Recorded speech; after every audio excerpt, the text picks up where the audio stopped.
Hello നമസ്കാരം, ഏവർക്കും പുതിരീടിയിലേക്ക്. Level cross എന്ന ചിത്രത്തിൻ്റെ 5-ാം ദിവസത്തെ കേരള ബോക്സ് ഓഫീസ് കളക്ഷൻ റിപ്പോർട്ടാണ് ഇന്നൊരു വീഡിയോ ഭാഗത്തെ. വീഡിയോയിലേക്ക് വരുമ്പോൾ ഈ വീഡിയോ ലൈക്ക് ചെയ്യുക, ചാനൽ സബ്സ്ക്രൈബ് ചെയ്യുക. ഈ വരുന്ന ജൂലൈ ഓഗസ്റ്റ് മാസം ധാരാളം ചിത്രങ്ങൾ OTT റിലീസ് ചെയ്യാൻ പോവുകയാണ്. നമ്മുടെ ചാനൽ ഭാഗം പരിശോധിച്ചാൽ നിങ്ങൾക്ക് കാണാൻ വേണ്ടി സാധിക്കുന്നതായിരിക്കും.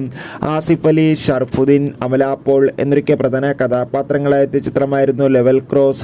ചിത്രത്തിന് ഒരു ആവറേജ് മിക്സ്ഡ് അഭിപ്രായം സ്വന്തമാക്കാൻ വേണ്ടി സാധിച്ചിട്ടുണ്ടായിരുന്നു.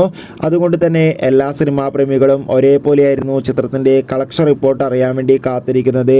ഇപ്പോൾ ചിത്രത്തിൻ്റെ ഏറ്റവും പ്രധാനപ്പെട്ട കേരള ബോക്സ് ഓഫീസ് കളക്ഷൻ റിപ്പോർട്ടുകളൊക്കെ പുറത്തുവന്നിരിക്കുകയാണ്.